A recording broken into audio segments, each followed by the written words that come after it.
Scroll ചെയ്ത് പോവല്ലേ. ഇനിയിപ്പോൾ ബ്രൈഡൽ സീസൺ ഒക്കെ അല്ലേ വരുന്നത്. എൻ്റെ വക കുറച്ച് bridal tips. First one, start early and stay organised. ഒരു ഡയറിയിൽ നമുക്ക് വെഡ്ഡിംഗ് ഡേക്ക് വേണ്ട എല്ലാ കാര്യങ്ങളും A to Z കാര്യങ്ങളും ഒരു ഡയറിയിൽ കൃത്യമായിട്ട് എഴുതി വെക്കുക. സെക്കൻഡ് വൺ, വെഡ്ഡിംഗ് ഡേ നിങ്ങൾക്കും നിങ്ങളുടെ പാർട്ട്ണർക്കും ഇമ്പോർട്ടൻറ്റ് ഡേ ആണ്. സോ ഹെൽത്ത് നന്നായിട്ട് ശ്രദ്ധിക്കുക, നന്നായിട്ട് വെള്ളം കുടിക്കുക, ഫേഷ്യൽ വാക്സ് പോലുള്ള കാര്യങ്ങൾ 3 മാസം മുന്നേ തന്നെ ചെയ്ത് പരീക്ഷണം നടത്തുക.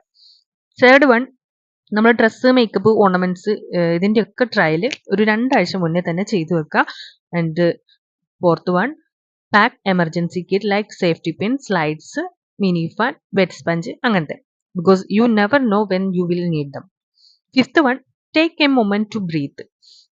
ബിക്കോസ് വെഡിങ് ഡേ നിങ്ങളുടെയാണ്. നിങ്ങൾ റിലാക്സ് ആയി നിന്നാലേ അത് നിങ്ങൾക്ക് ആസ്വദിക്കാൻ പറ്റുള്ളൂ. സോ ഒരു കാര്യം നിങ്ങൾ ഓർക്കുക, ഈ വെഡിങ് ഡേ നിങ്ങളുടേത് മാത്രമാണ്. സോ ഹാപ്പി ആയിട്ട് ഇരിക്കുക. Save this reel and follow for more. Bye.